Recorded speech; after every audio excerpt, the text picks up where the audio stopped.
regular meeting. I move that we adopt the agenda. Excellent. That was Dan Butler. I will second.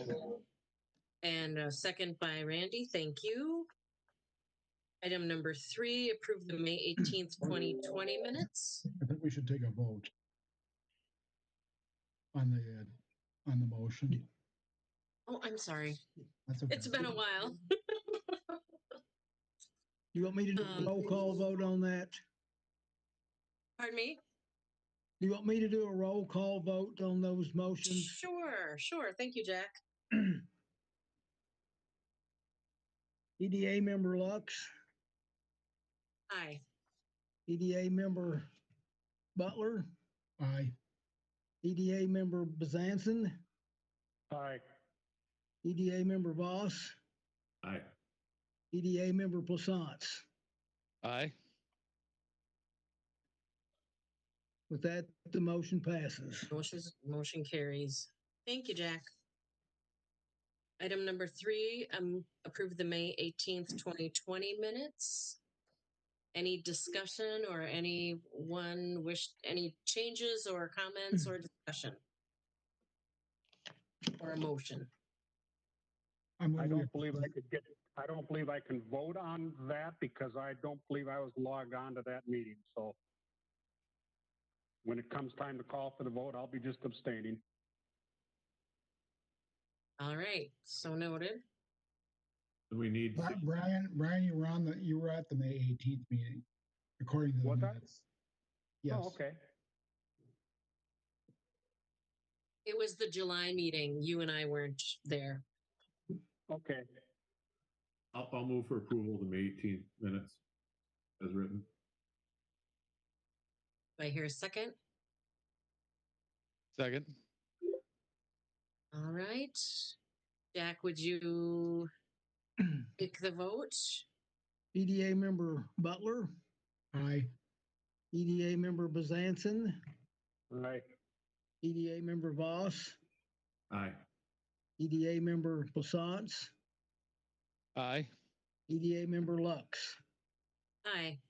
Motion passes. Thank you. Motion carries. Item number 4, approve July 2020 minutes. And I was not at that meeting as well, so Mr. Bezanson and I will abstain. We approve the July 2020 minutes. I'll second. Thank you. Jack, would you take the roll? EDA member Bezanson, Abstain. EDA member Voss, Aye. EDA member Plaisance, Aye. EDA member Lux, Abstain. EDA member Butler. Aye. Motion passes. All right. Thank you. Item number 5, business activity report. Thank you, Julie. In your packet is the following list of meetings and discussions and actions that have supported the city marketing activities, business retention activities, and economic development projects for 2020. And these are: the final plat for the Stone Group commercial project was approved by City Council on September 14th, 2020. This project is located at the southwest corner of 209th Avenue and Highway 65 and consists of one platted lot and 2 outlots that can be further subdivided in the future. Also, as part of this report, the Dollar General site plan for 209th Avenue and Highway 65 was approved by City Council on September 14th, 2020. The building permit will be applied for in the week of September 21st, 2020. East Bethel Village Apartments Phase 2. On September 14th, the City Council approved an addendum to the developer's agreement for Phase 2. The addendum establishes a letter of credit amount for the site work, updates the architectural design of the building to include vertical stone columns on all sides of the building, and outlines punch list items that still need to be completed for Phase 1. These building plans are under review by the building official. The developer hopes to get started with the footings and foundation completed before frost and construct the building through the winter months. Staff is continuing to work with Soda Storage to expand the self-storage facility on Highway 65 and 205th Avenue. The site plan was approved by City Council on August 10th, 2020, and will consist of 2 additional self-storage buildings. The site plan for the expansion of U Puller Auto Parts building was approved by City Council on August 10th, 2020. This plan will include 12,000 feet of new office space and interior work areas for refurbishing or working on the cars to be processed. At this time, there's no new jobs projected for this project. There's also the expansion of the existing parking lot, and there will be an improved entrance to Highway 65, which will be a great upgrade in terms of safety. AC Red, which is the Anoka County Regional Economic Development Group, has provided staff a report that explains the types of companies looking for new locations in Anoka County. Many of the end users are light industrial and manufacturing types of businesses, with 44% of the end users needing light industrial zone property, city water and sewer. At this point, East Bethel has very limited lands in which these types of end users are permitted. Once the comprehensive plan is approved, staff will begin discussions about the possibility of adding more light industrial manufacturing zone land to attract these type of businesses to the city. The MnCAR Expo has been canceled for 2020 due to the COVID-19 pandemic. Staff continues to participate in meetings with AC Red and DEED to discuss SBA loans, ongoing AC Red projects, and business retention recruitment. Discussions have begun with AC Red regarding strategies to improve and expand broadband and high-speed internet service and explore potential funding service. Mikkel Hyder with AC Red is continuing to research these things and trying to bring together all the players in this movement, which would include those internet providers that we will be working with. Cambia Hills of East Bethel. The certificate of occupancy for Cambia Hills has been issued. However, because of the COVID-19 pandemic, the facility is only working at 50% capacity at this time. Cedar Creek Senior Living. The Cedar Creek Senior Living project is complete. However, due to the COVID-19 pandemic, this facility will not open until November 2020. The facility did conduct a tour of the building today for the fire department. The reports from that were that everything is open and ready to go, and their projected intake date is November 1st, 2020. Highway 65, Viking Boulevard, reduced conflict intersection update. MnDOT has been working to correct signage, lane marking, paving, and sightline concerns identified by the city at this intersection. The city has met with MnDOT on several occasions, and the last meeting was on August 18th, 2020, and addressed MnDOT's response to the fatal motorcycle accident that occurred on July the 22nd. MnDOT is currently closed the right on red turns and will be reporting back to City Council on what they plan to do for future restrictions or ease of restrictions at this intersection. Aggressive Hydraulics. Aggressive Hydraulics has announced plans to expand their manufacturing facility by an additional 40,000 square feet. This addition will provide 100,000 square feet total at their location on Ulysses Street. This expansion will be a $2.8 million investment and create 20 additional jobs, bringing their total employment to approximately 85 full-time employees. Aggressive Hydraulics will be requesting tax increment financing for this project. Estimated eligible TIF costs are paving, landscaping, irrigation, curb and gutter, and possibly fencing for a total of approximately $81,000. The current TIF district, which was the first TIF district in the city, will be decertified at the end of this tax year and paid in full with the second half taxes. So this one goes off the books, and it's a great example. The payments actually started in 2013. It was a 9-year TIF, paid off in 7 years. Aggressive Hydraulics hopes to start construction on this addition by no later than spring of 2021. The Elvidge project. The Elvidge project is still on schedule with phase 1, which is the water and sewer and entrance road, to serve 2 commercial lots, and is expected to be substantially complete by June 30th, 2021. Both phases are expected to be substantially complete by November 1st, 2021. We've been working with MnDOT, and MnDOT did approve the relocation of the green on Viking Meadows Golf Course, which needed to be moved to accommodate the alignment of the service road in advance of the road construction. This work has been completed, and we will be billing MnDOT for the cost of that for $47,900.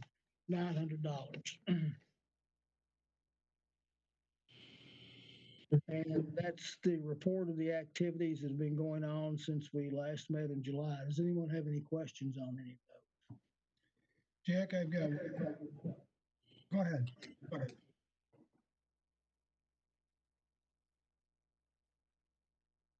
Excuse me, Dan?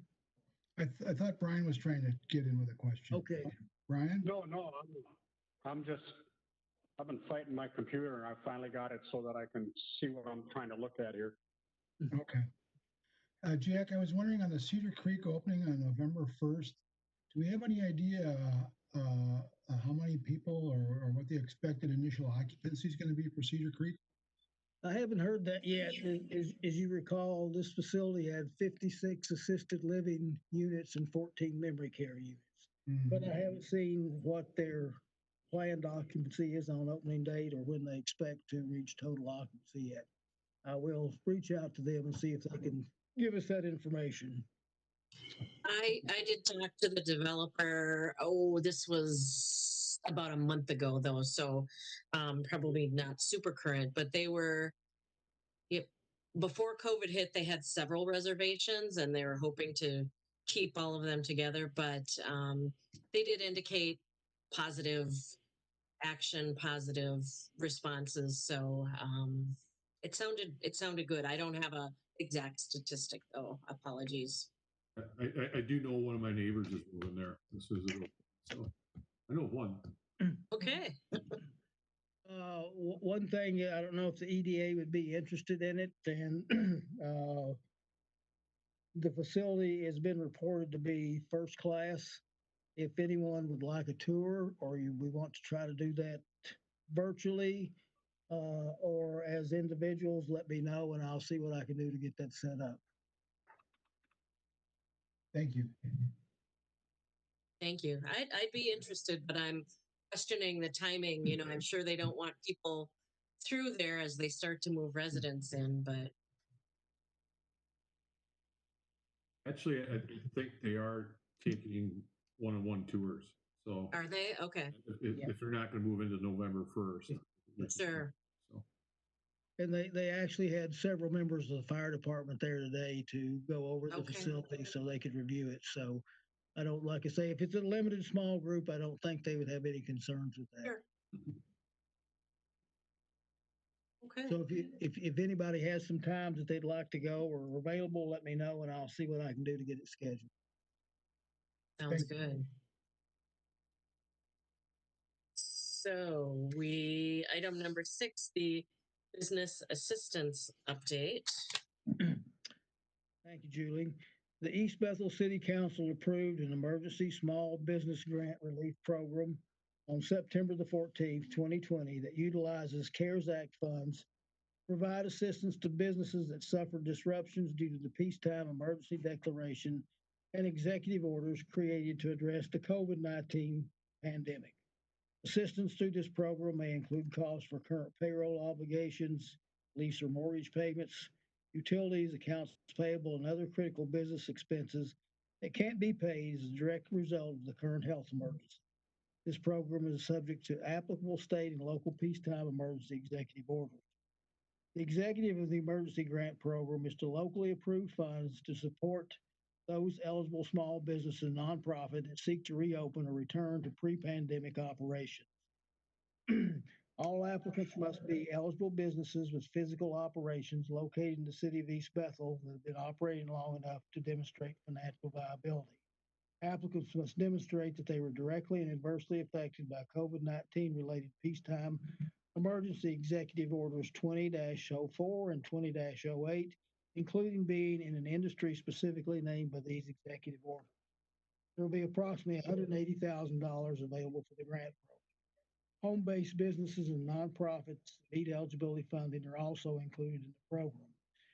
The recommended allocation for each type of business is in your packet and listed as $120,000 for businesses with a physical location and business address for commercial use, nonprofit businesses at $25,000, and home-based businesses at $25,000. The maximum grant amount has been capped at $10,000 for commercial businesses and $5,000 for nonprofits and permitted home occupations.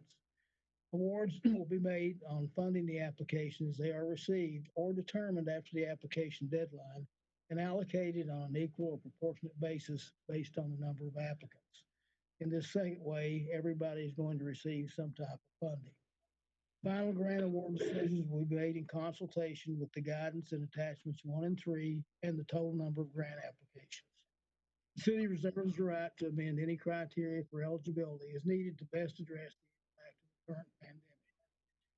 Nonprofits and home occupation were included as qualifiers for assistance under this program. Nonprofit businesses have separate program guidelines, and home occupations are included under the business program. Home occupations are required to possess an interim use permit as a condition of eligibility for the program. Advertising to the program has been or will be posted through the following outlets: Chamber of Commerce, city website, cable channel 10, the city reader board, and the city Facebook and Nextdoor accounts. The timeline for the grant program is September the 16th. We were open to application. On October the 9th, we will close the application. October the 10th, we'll submit the applications to an independent reviewer for eligibility approval. October 26th will be the preliminary approval of applications, funding allocations, and authorization to process grant agreements with the selected applicants. November the 9th will be the presentation of the applications for approval to City Council, and November 10th will be the issue of the grant awards. In your package, you also find some attachments that has the 2 different types of programs, the one for business and the one for nonprofit business. There's also a page in there that has frequently asked questions about both of them, the grant application and the subrecipient agreement, which outlines the agreement that all grant applicants were signed, indicating that they understand the terms, conditions, rules, and regulations of the program. There's also another attachment in there that shows CARES Act funding by cities, which is very interesting. City Council will be considering expanding the employment eligibility from 50 to 150 full-time employees at their September 28, 2020 meeting. And Council requests any EDA recommendations on this requirement or other items of the program. This time, we'd like to solicit the EDA's comments on expanding the number of full-time equivalent employees, and also if you have any other comments on anything that's listed in your packet. Well, I have a couple questions. Just given the demographic or the businesses that we have in the city, do we really have many that employ? I'm just trying to figure out what's the statistic of those that employ more than 50 people. I don't think we have any specific business that employs more than 150. Our largest probably single employer, other than the school system, would be Cambia Hills, and their current employment now is about 110. Okay. So sorry, I have one more question. So depending on the number of applicants, are you thinking there potentially could be a change to the capped amount if we don't have enough applicants? There could be, and that's why we wanted to do it based on the number of applicants rather than trying to pick winners and losers. Okay. Currently, we've had requests for 3 business applications and 2 nonprofit applications, and we found from the county side that the monies that they allocated for their grant program, they've had more money than they've had applicants. I don't know if that will be the case here, but that's why we want to keep it kind of flexible at the end so we can make sure everybody's hopefully served by this. Okay, thank you. Is there any thought, Jack, that would be given to moving the close of application date out beyond October 9th? Dan, I don't know if it's a speaker on my end, but I can just barely hear you. The application is closed. The applications are closing on October 9th. Correct. Is there any thought given to extending that date? I don't know if we could extend that date any further than that and still have time for the independent reviewer to rate the applications. There is a possibility that it could be done, and that's something we can hold open until that time. If we think there's still some people out there that don't have the information, we could possibly extend it maybe another few more days. I believe that October the 9th is it's on a Friday. It may be possible to extend it just a little bit earlier into next week, but I think we'll just have to kind of fly by the seat of our pants on that one and see what we have and see if we can still make sure we meet the deadlines. These funds do have to be committed and allocated by November 15th of this year. Thank you. So the I see it's Council- highlighted that the applicant must employ 50 or less full-time equivalent employees. That doesn't seem like a extremely high number for I could only think of 2 places or 3 in East Bethel that would possibly exceed that. The other thing that caught my eye was are sole proprietorships eligible to apply? And it says, yes, this includes home-based service providers. Is that a way of saying in-home daycare?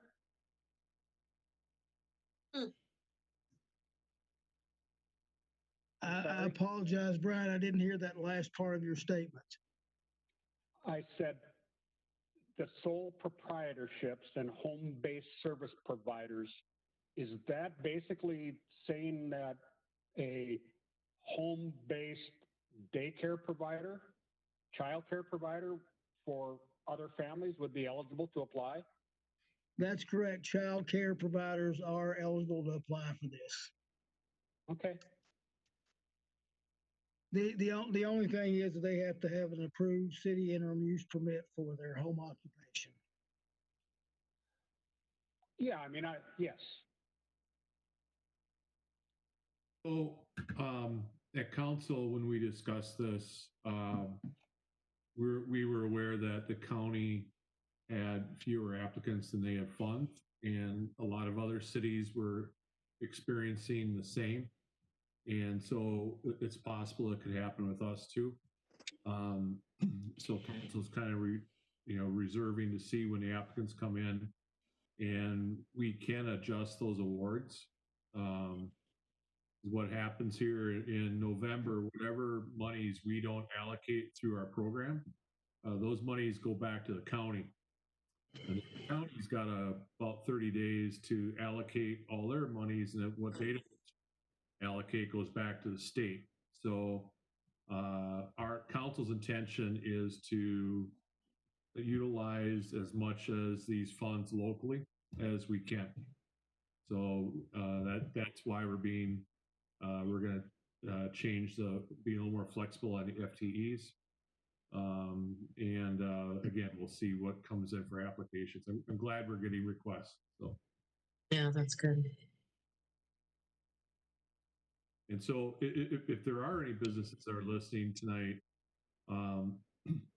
even if you don't think you meet those requirements or all those requirements for the program, please don't hesitate to apply, or at least talk to Jack about it, because council may revise some of these requirements to make it a little more flexible. So. That's correct, Stephen. We encourage anyone that thinks that they're eligible to apply.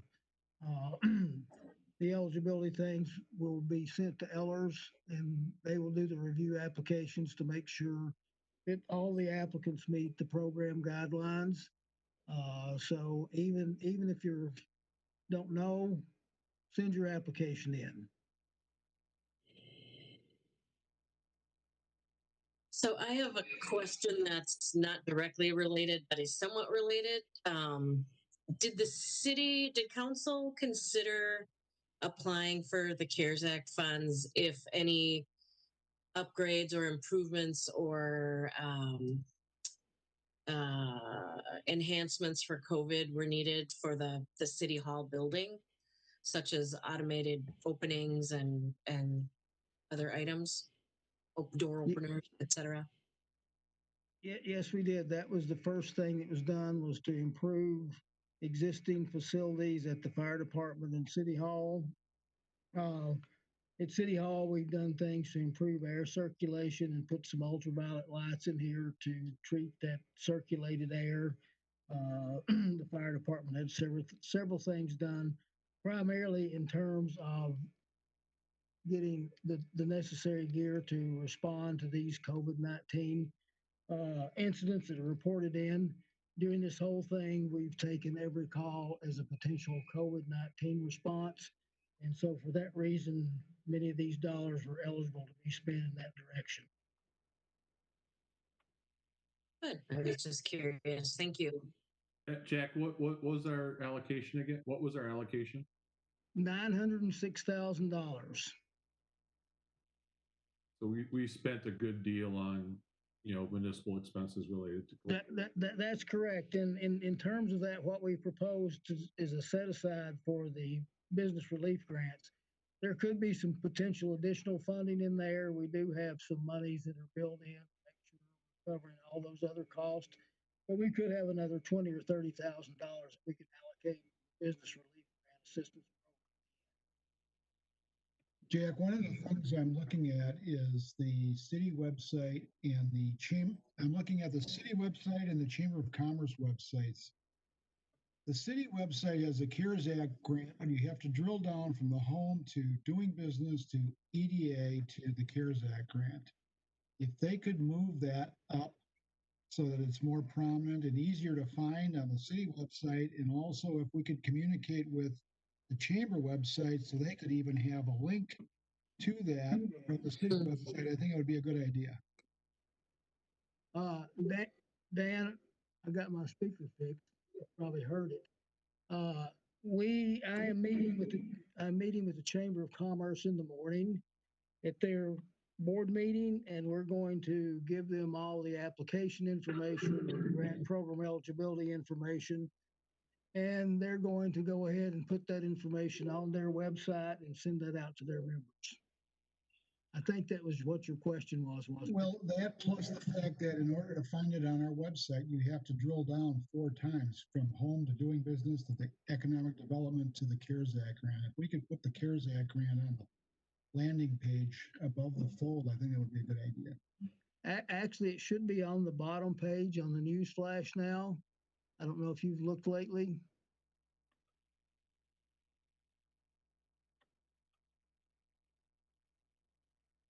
We don't have a news flash page on that home page. Oh, wait, there it is, farther down. If you go farther down, Dan, it's there. Oh, okay. Well, I didn't see it either. And then what that does, it's linked to business resources, and then that way you can get a link to all the information. okay, I see it now. Okay. There will be, anybody's got any suggestions, there will be a few additional tweaks to that to make sure it's prominent and easily accessed. So, Jack, since we're going to be considering the possibility of increasing what we can do to help businesses once all the applications have come in, are we encouraging businesses or applicants to put in their full requested grant amount of how much that they've spent, even beyond what the current limits are for each business? Yes, we are.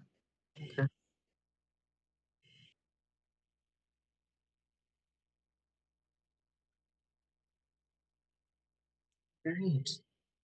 Any other questions or comments?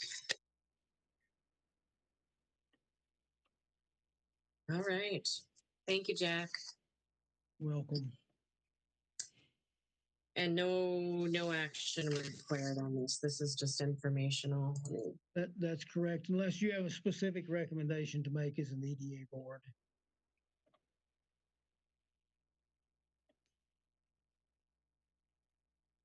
I can't think of any thoughts from anyone else. I'm good here. I'm fine with it. Okay. Sounds good. We don't, I'm looking at page 20 on the packet, don't we? I'm seeing that EDA is requested to take an action on this. That's if you have any recommendations, then I would suggest you take an action in form of a motion, but if you don't, if you're fine with what we're still trying to do as far as amending the FTEs or any other discussion items, then that will be presented to the council on next Monday. So if we're good with expanding the employment eligibility, okay. It sounds like everybody's on board, so. Okay. Sounds great. Fine by me. Very good. We'll move on to item number 7, City Council report.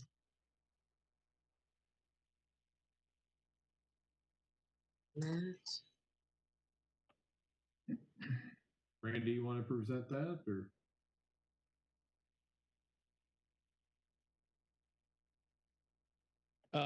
Well, I would like to say that Jack has pretty much covered almost all the bases that we discussed.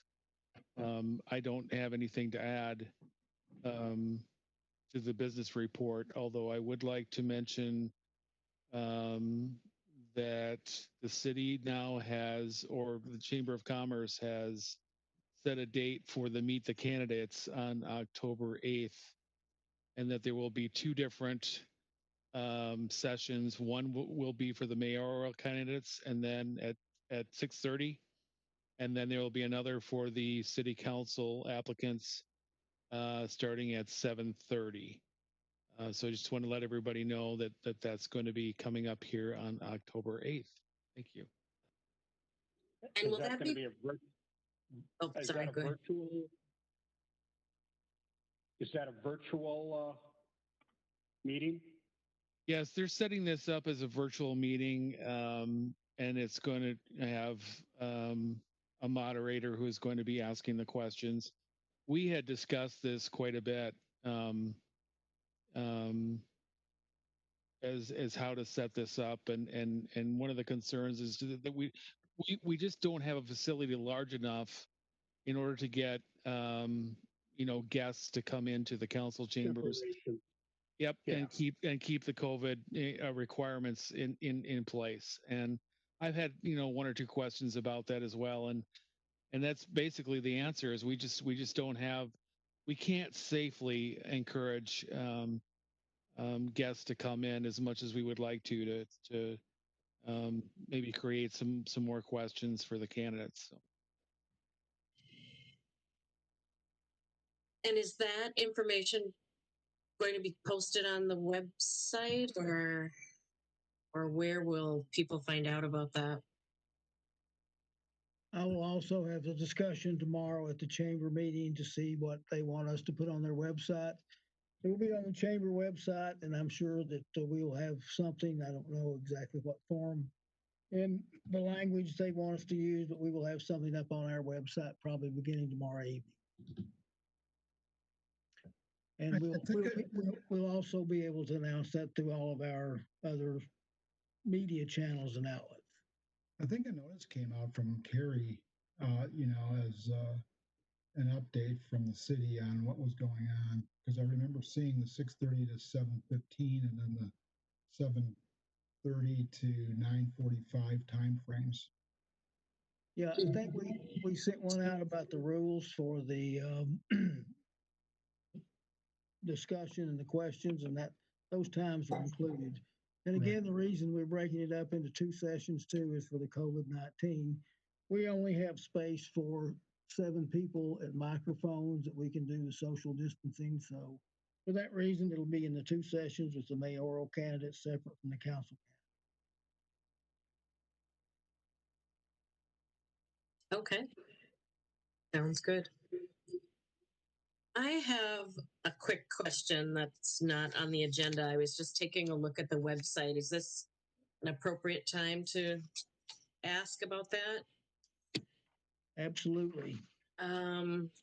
So just in terms of the website improvements, so I've been checking back for the status of current development projects, that tab.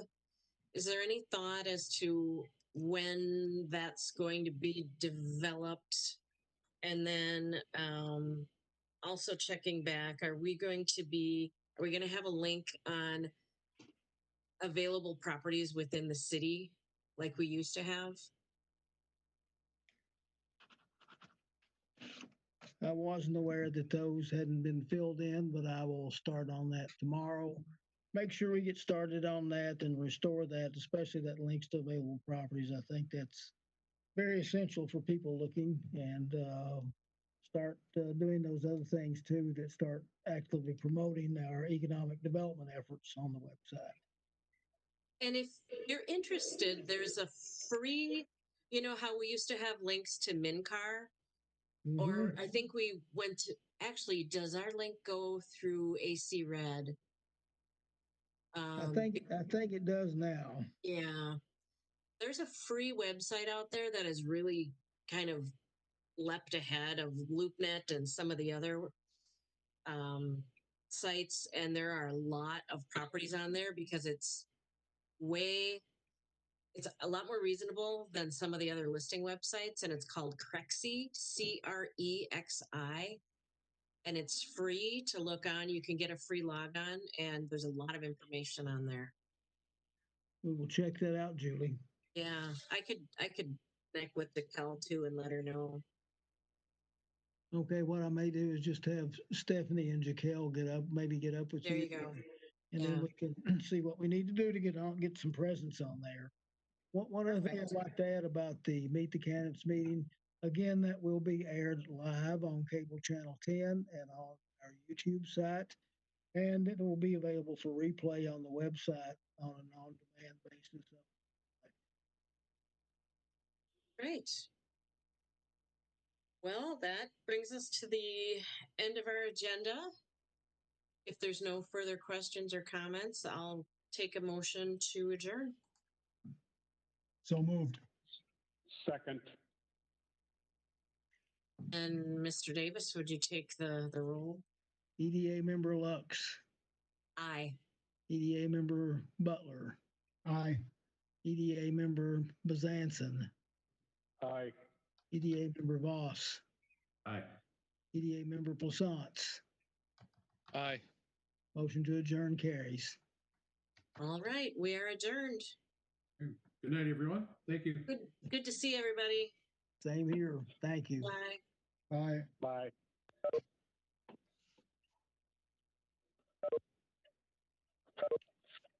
So watch your hockey game, Dan. Yeah, exactly. I just sent Julie a text.